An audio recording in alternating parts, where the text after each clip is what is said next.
sinasarili na ni Tibor yung, Ruel yung pagkabit ng Korean blinds. Ayan, o.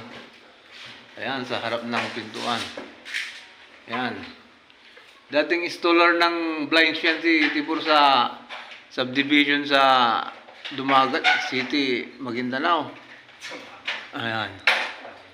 Ayan. Yung Korean blinds. Mga troops. Ito na, finished product na.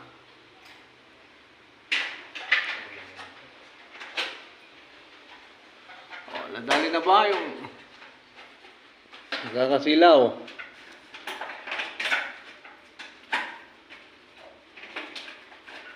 Ayan. Nadali. Ganun talaga yung pagkabi, tumutunog. Batang bari na yan si Tibor. Testing. Ayan. Sana to, shout out sa'yo. Ayan yung Korean blinds. Ang ganda na. Korean blind rivet. Mga kaperso, hawak ko ang bit. Sumasaya pa yung installer ko ng Korean blind. Pag-iba pa ng konti, yung masasakupan niya na ganyan, Okay, baba, i-pull mo, tas 6 feet yan Ayan, para makita nila yung magpapakabit sila sa atin ng ganyang Korean blinds. Ayan, pakitas.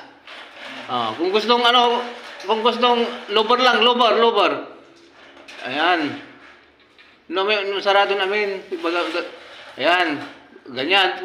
Kung lower lang, ganyan. Lower. Kung gusto nyo, walang Kunting liwanag lang. kunting liwanag. Ayan. Ganyan. Kung gusto nyo walang liwanag, isarado mo. Ganyan. Yung proseso ng Korean blinds. Mga load. Ngayon alam nyo na. At magpapagabit kayo, kontak nyo kami. Kaperswa. At Kaperswa Tibor. Ito nga pala yung Korean blinds, mga lodi, Ayan. Kakabit namin sa ibang kwarto. Mga ludes. Mga kaperswa. Wala na yung ludes, dito naman tayo sa kabilang ibayo, mga kaperswa. Ayan.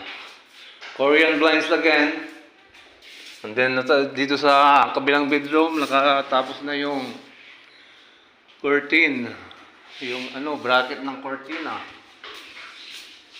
Tapos na lahat, sa CR. And then dito sa CR, talas na lang ang kumulang, nakaibat na natin yung tornilyong toilet bowl, plus, saka yung lavatory. Mga idol, saka yung galing sa shopping,